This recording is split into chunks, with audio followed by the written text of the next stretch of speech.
Hi there, and welcome to the HDFS Career Podcast. My name is Dr. Lori Bullock, and I'm an assistant professor in human development and family studies at MSU. I teach several courses in the department, and one of them is HDFS 270, which introduces students to this major and to the field of family science. Quite often, students who are new to our major are not quite sure of the career options they have with a degree in human development and family studies. Some students know exactly what they want to do, and some students aren't quite sure and can sometimes feel overwhelmed. And there are other students who are in our major but plan to pursue a career in the healthcare field. These would be students who know that they want to be nurses or doctors or child life specialists, occupational therapists, and so on. The purpose of this podcast is to bring professionals on from many different areas. Each episode, I invite a professional from the community who has a background in HDFS or one that is similar to HDFS. I'm so excited you joined the podcast, and I hope today's episode will be helpful to you as you consider your career options. Hello, HDFS students and colleagues. I am honored and excited for you to meet today's guest, Dr. Guinot Talbot, who is an assistant professor in our department, and she is also the director of undergraduate education here at HDFS, and she is also the director of the Women's Leadership Institute at MSU. As the Women's Leadership Institute director, she works on institute programming, curricula, and student and alumni engagement. She is also a co-administrator of the Financial Literacy Educational Campaign at MSU. It's called the Go for the Green campaign. Her primary research interests are family economics and financial capability across the lifespan. Her previous research has investigated work and family issues and underemployment and financial capability in older workers and emerging adult populations. Dr. Guinot Talbot's studies aim to contribute insight that can help increase the quality and visibility of financial education and equip individuals with the proper tools to function successfully in the financial world. Dr. Guinot Talbot, thank you so much for joining the podcast today and for answering all my questions. I'm really excited for our students to learn from you. Absolutely. Thank you so much, Dr. Bullock, for having me. I'm really excited to be here. That's awesome. And I know our students are going to be excited to learn more about you. Many of them have you in their classes, and so they get to maybe learn a little bit about you that they didn't know. So I'm excited about that. Yeah, that'll be great. I'm happy to help and excited to tell my story to our students. Yeah, great. So my first question then to go along with that is, can you tell us a little bit about yourself and a little bit about your roles in the department? Yeah, absolutely. And thank you, Dr. Bullock, for the great introduction. So a lot of my roles were captured there. But my main position in the Human Development and Family Studies Department is as the undergraduate director. So there I oversee our 2 degree granting programs and everything that kind of offshoots from there, the minors and that kind of thing. So for students, what that all boils down to is that I'm just here for you all. I'm here to support you, encourage you, listen. So if you ever have questions, comments, concerns of anything that has to do with HDFS or child development courses, I would be that go-to person for you as your undergraduate director. I try to put on, events and workshops and things to bring us together. So you'll see more about that coming out of my office. We also do some newsletters and things and motivational Mondays, things to just kind of, again, connect us as a community. And that comes again out of my role as the undergrad director. Connected to that, I get the privilege, and I really, really mean that, to be in the classroom for 2 particular classes. I've worked with these classes for a little while now, but one is kind of the introduction, in a sense, to HDFS. It's our first course, 145, individuals, couples, and families. So that course is open to all students. So HDFS and child development majors are certainly be there, but then we have colleagues from across campus. practice, which is, it's just a whole lot of fun. It's womb to tomb. It's fast. It's a survey course. But again, to me, it's fun. The other course I get to work with is the upper level course.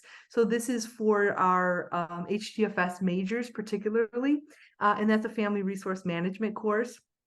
I love it because it kind of is one that, you know, jives with the research that I had done as a graduate student and early in my career. And so we talk a lot about financial resources, and I try to make that fun and try to make the case for the applicability of it, that we all need this.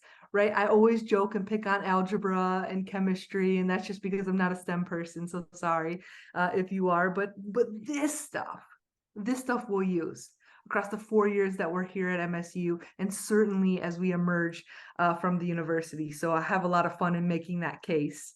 And then Dr. Bullock, besides those two roles, as you mentioned, I work as a co-chair with Dr. Erica Toby on our financial literacy initiative. So a lot of the financial literacy certainly is happening in the classroom, but what Dr. Toby and I do is try to kind of expand from there and give you all opportunities to learn, to apply, to practice finance while you are here at MSU.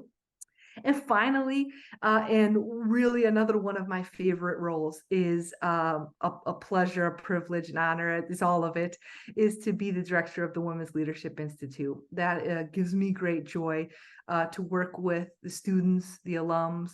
Our campus team is second to none, and we put on programming that supports women leaders and tries to work towards equity for women globally. So a lot of fun things across all of the hats that I wear. That's awesome. And I love that you talked a little bit more about the Women's Leadership Institute also, because I often see students in HDFS 345, one of the other classes I teach, talk about how they've applied to be, become part of Yeah. that program, and they get very excited about it. And so I'm glad that they get to, I don't know if they know that you're kind of the face and the person behind the scenes making all of that happen. So I'm Yeah. glad that they get to connect that now also. And It's a really fabulous program. And just quickly, Dr. Bullock, if I could, for those of you that don't know, the Women's Leadership Institute will always do kind of a campus-wide event in the fall to kind of kick off the year, and in the spring as kind of a capstone.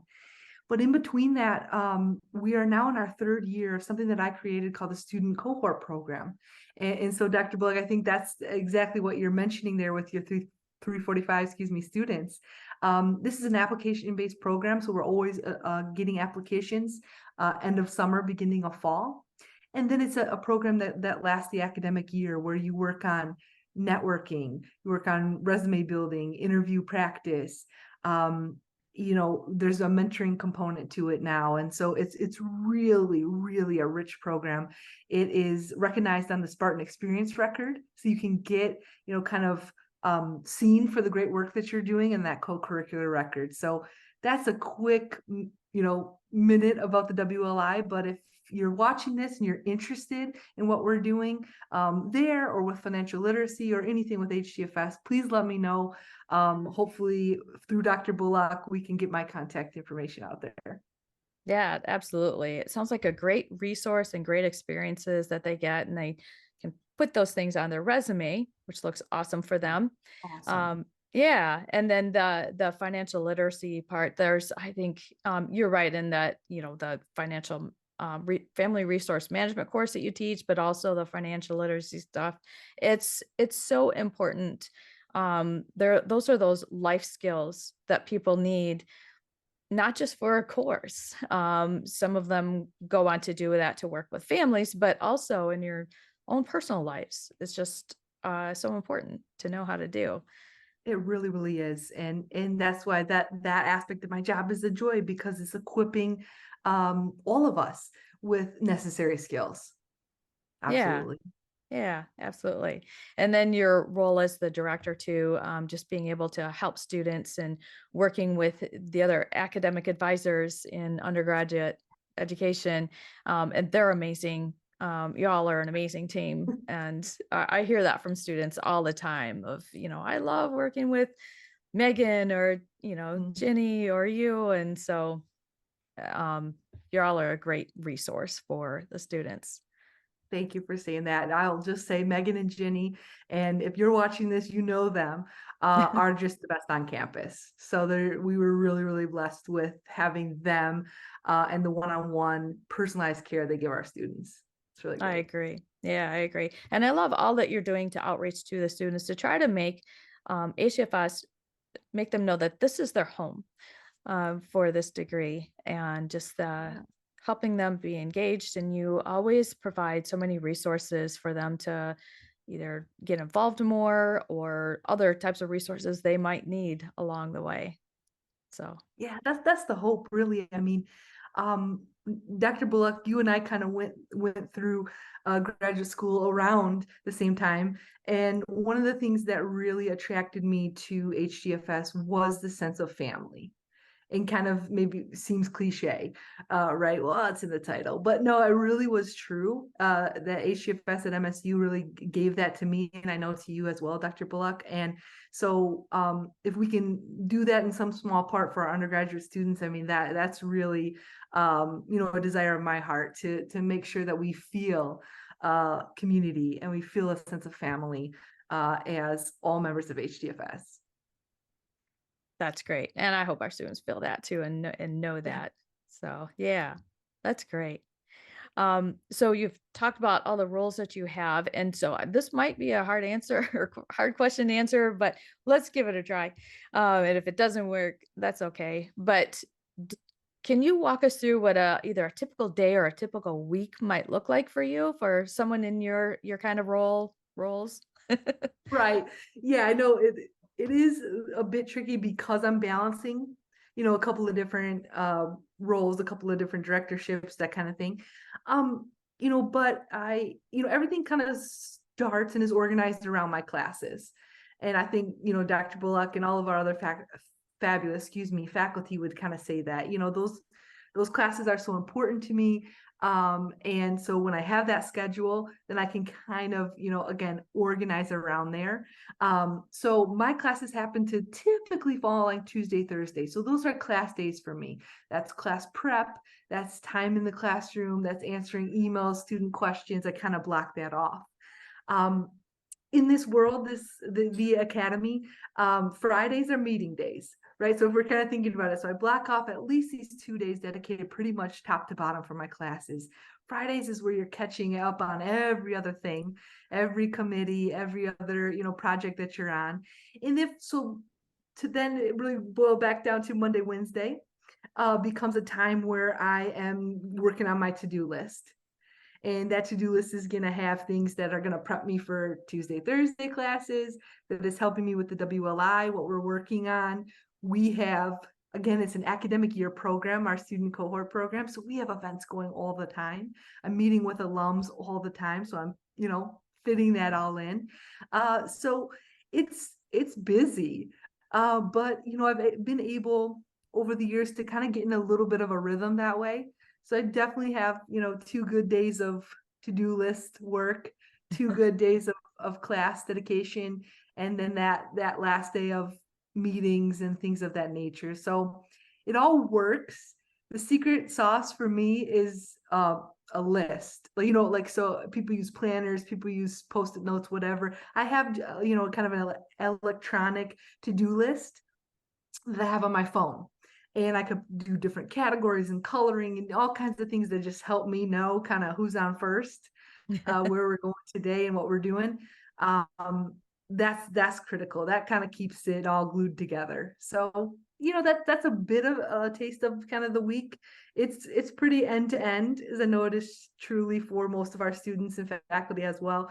And then the weekends, obviously that's time where I'm dedicating a great majority of that to family and to my other hats that I wear and hold close personally. But then as an instructor, just being real, and Dr. Bullock will probably nod on this one, we're grading. A lot of the grading time, it's not captured in that schedule I just mentioned to you. That's coming outside of the 9 to 5, if you will. So there's grading and there's some other student emails. There's messaging to classes and things that are happening on the weekend. But certainly protecting a lot of time as much as I can for family. Awesome. So my next question is, what made you choose this career path? Did you always know that you wanted to be a professor or to work, in financial literacy and all of those kinds of areas that you've been working in? I didn't know at all. And that's to me, hopefully good news for some folks that are listening. Sometimes I think it can feel like we have to have it all figured out. We have to be on this like perfect linear journey, A to B. And there, to be honest with you, all the alums I talk to, all the leaders that I get to work with, let me just tell you that it's very, very few who have that as a part of their story. For me, I would call my story falling down growing up. I just went to my undergraduate, education, thinking that I was going to be a lawyer. That was the plan. That was my interest. Still kind of is an interest of mine. I get it through true crime podcasts now, but I digress. So that's the training that I was headed for. It wasn't until my junior year in my undergraduate program, I was doing a couple of intense internships with a local prosecuting attorney's office and in the court system around where I went to school. And we were involved in one case, and I was sitting off to the side in the courtroom, and one of the witnesses was a psychologist who was come to testify, and they sat down next to me. And we kind of got to chatting quietly off to the side. And I was just saying, I don't know if this is what I want to do. It's sometimes depressing to me. Sometimes it doesn't feel restorative, like I'm doing something, positive. And this person commiserated with me. And they said, I can understand. I feel the same way. And that's why I got into psychology. And that's why I wanted to do what I do. And I think that they did a good bit of counseling and things like that. And this conversation was really, really seminal. It was really, really important because I kind of left there thinking, yeah, I want to make a difference and do something positive. And, that's going to be different how each and every one of us define that. But for me, it didn't feel like a fit what I was training for. And shortly after that, a few days after that, I went to a workshop. And now, hey, I advise everyone to push yourself, to do things out of your comfort zone, do things out of the classroom. And this night I did that. I went to a little workshop called Loving to Learn. Okay. So yeah, I'm a nerd. I totally get it. I went there. I loved it. It was in essence a workshop about preparing for graduate school. And there was graduate students talking and other professors and talking about and I fell madly in love and just realized, okay, you're a nerd. This is your difference. This is your positive. This is what you want to do. You want to educate. You want to be in this space. From there, I think I called home and was just like, this is what I'm going to do now. And I started to look into this path and graduate programs along these lines. Through that research, found out about HDFS. And I think that could be true for a lot of our students listening to this. It's not always something that we knew about straight out of coming into high school. That's something as a department we want to work on, getting the news out here. Because I had to find it. I thought psychology was it, that was the way to learn the concepts that I wanted to learn and do the things I wanted to do. When I found the HDFS program at MSU, I fell in love. I was always missing something in psychology. And this is just me, my personal journey. So please don't see it as a value judgment on our colleagues in psychology because they're fabulous. For me, I was missing something. When I saw HDFS, when I got a hold of this ecological model, and more than just looking at one individual at a time, but looking at dyads and triads and looking at context and culture, I was like, that's it. I'm sold. This is what I want to do. And I applied. I had a few backup schools, which I always encourage students to do. Not it always is it going to work out perfectly. Thankfully, this one did for me. And I'll just tell you, I had three schools. MSU was my top, and I had two backup schools. One backup school said no, one said yes, and then MSU said yes. So Yeah, I like to say that because it wasn't also perfect. I didn't get yeses across the board. And that's important, again, for some of us to hear. I got that acceptance and I went so excited to HDFS here at MSU. And what was really funny is, again, falling down growing up, I got my first TA assignment. First of all, on the application, it said, "Do you want to be a TA?" And I clicked no. Because I was like, I'm so young and I don't know anything and I've never been to a big school like MSU. I better not do that straight away. So the graduate director at the time needed more help, must have saw something interesting in me. Totally passed over my no and assigned me to a course. I got the assignment in the mail and I started laughing. And I told my mom, they sent this to the wrong person and I better contact them. And the assignment was to work with HDFS 238 personal finance. I said, there's no way that I'm the right person. I was an undergraduate student bouncing checks, and some of us don't know what that means, but just not doing well with my finances. My mom laughed. We said it was an error. I contacted the graduate secretary. She says, no, in fact, that's what we want you to do. I had one research project in my undergraduate space about finance. They said, we think that you'd be a good fit. We want you to learn. And from there, Dr. Bullock, everything kept evolving in that nature. Nothing was pre-planned for me in a lot of ways. And I just kept being open, kept working really hard, made connections, pushed myself to do more outside of the classroom, to do things that were uncomfortable. And I kind of, fell to this position, if you will. So again, I hope that encourages some. It wasn't perfectly planned. It was not A to B. There was a lot of good fortune, certainly along the way. That's an incredible story. It's awesome. And then, and I think it does represent, what a pathway looks like for many of us. And that, like you said, it wasn't planned, didn't know you were going to do this, teach college classes and, be directors of two major, entities within a Yep. major university. So yeah, it's just, And yeah, sorry, Dr. Bullock. I think oh, that the good part about this is, hopefully, once again, it's encouraging to some to like take a breath. It's gonna work out, because that was a big piece of my journey, and then the encouragement to work really hard. Right. And that isn't to toot my own horn, but rather to say, I think that was some of the secret to my sauce, is that I worked really, really hard. I had received some accolades in my undergraduate, program that helped me be seen. And so I know this is true. Our HDFS students are phenomenal. And I just ask you to continue that, to push yourself, work hard, seek out the opportunities, because you never know what award over here or scholarship over there or research project that you work on will be seen, might be the next step to where you need to go.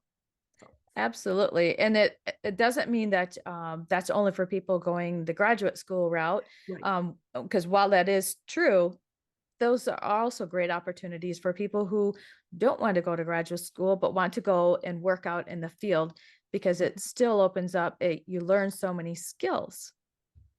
Yeah, that's really a wonderful addition, Dr. Bullock, because I think we just all need to think of it as professional development. So whatever that professional next step is, which it could be obviously, or whatever, wherever life's next step is, let me say it like that, these skills are going to help. So that's beautifully said. Thank you for adding that on. Yeah, you're welcome. And actually, my next question was along these same lines. So I think we've covered a lot of it, but I think I'll ask it in case you have anything else you want to say about that. And that would be, what advice do you have for students who might be interested in pursuing either a similar career to what you've done, or, where should they go to find out more about how to, pursue, whether it's graduate school or pursue professional development? Yeah, I mean, I love the question. And again, like you said, Dr. Bullock, a lot of it, I think I have said, I'll just champion hard work. My dad used to tell me, me and my sister, I just have the one sister. And so he would, work really closely with us in our schoolwork and all those kind of things. And he told us hard work and discipline trumps talent every time. That was his quote. As I reflect back now as an adult, I'm like, it was Dad telling Nicole and I we were talentless. Maybe, maybe. Maybe. But really his takeaway there was, you just work hard. You can outwork, your competition. You can work yourself into good opportunities. And so I always kind of provide that as encouragement. Other things that I would say, I think they're not new. And so students watching this, you've probably heard some of this before, but don't roll your eyes or shrug it off. I would say do some informational interviews. So what Dr. Bullock's doing here is phenomenal. Watch these videos.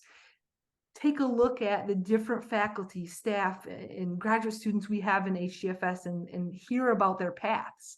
Because out of that, you may learn something, or that might pique some interest in you. I did this, thankfully, once I got the graduate school bug. I started to talk to people and just ask, can I grab a coffee with you? Or can I just have, 20 minutes of your time just to kind of hear about what they did, what they didn't do. And I was just kind of synthesizing it all. And out of that really found a nugget here and a nugget there and good advice here that helped me when I started my research, when I started to apply. And so while my story was graduate school, so even if your story is career or whatever your next step is, those are really, really key things. And I talked to some people and what they told me, I was like, don't want to do it. Check. Like, it would be really clear to me, like, that isn't it. And ooh, that sounds good. Or I like how he said that or she said that. So those informational interviews are really great because you're getting so much good knowledge that you can synthesize together, take what works for you, leave what doesn't. The other thing that kind of parallels, that is the networking. The connections are so very important. And so when you're doing these interviews or when you're connecting and talking with Dr. Bullock and the classes you have with her or what have you, coming to my office, connecting with Megan and Ginny, these are all really important pieces to your networking. Important people, again, to be brave and to talk to and to step out of your comfort zone. So networks are important. I think, then one more thing parallel to that is, mentors and coaches. And once you have kind of a network, you can start to identify those individuals. I've had the fabulous luck to have some of the greatest teachers across my educational experience. And I think all the way back to my third grade teacher, she's on that list of my, idols in this space.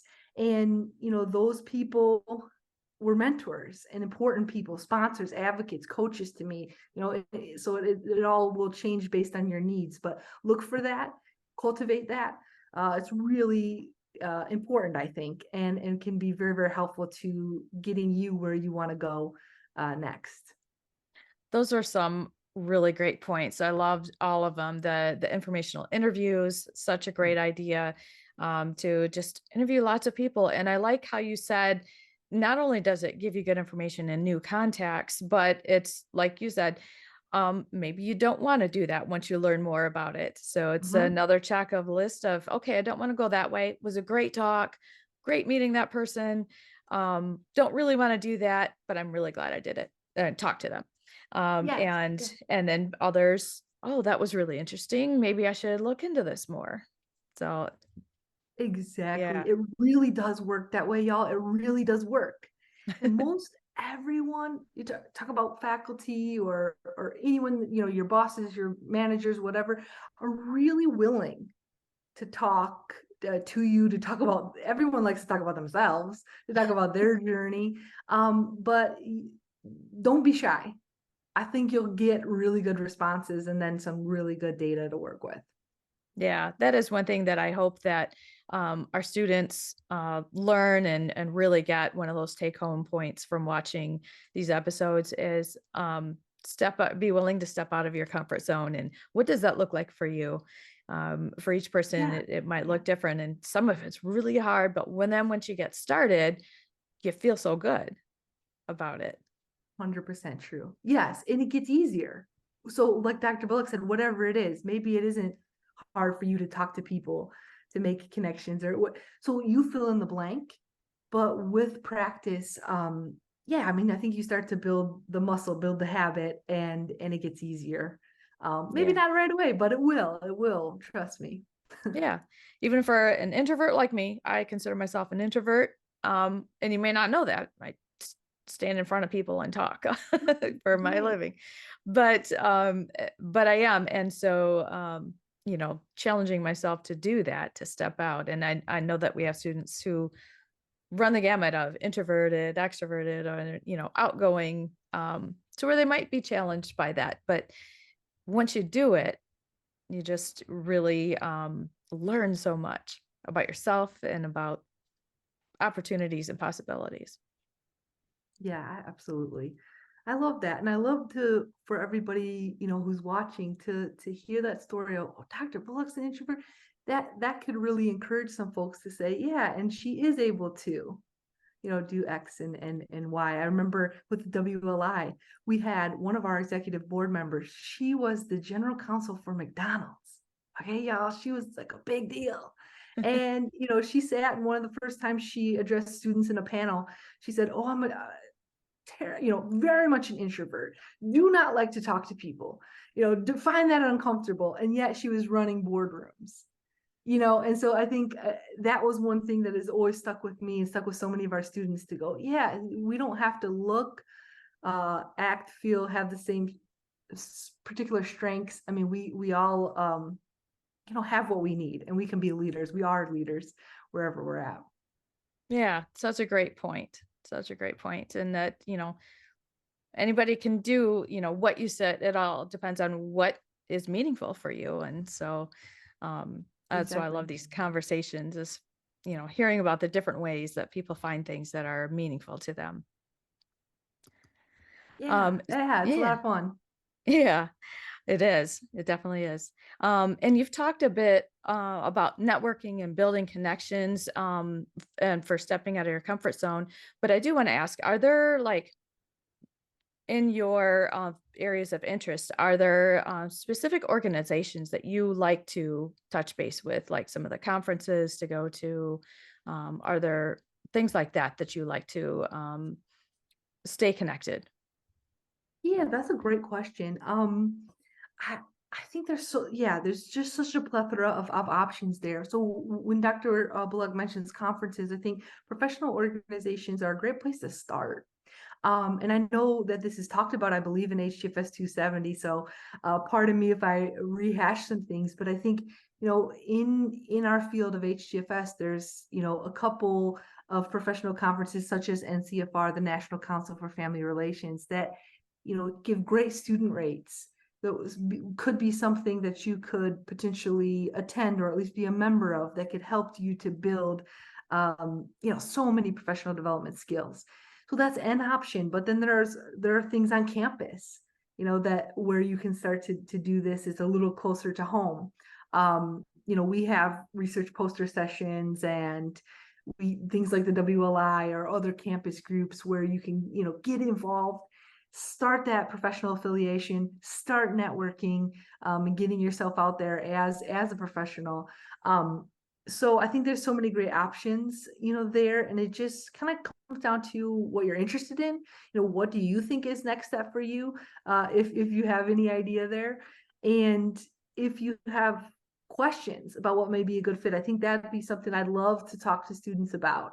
Find out where you're at, where you think next step might be, and what might be a good group to connect you with, to give you that boost on the resume, to give you that confidence boost or that skill builder, and so forth. And I know Dr. Bullock's another fabulous resource for things like that, and in so many of the classes that she is teaching. So I would say start to research it, think about what you're interested in, where you want to go, and ask.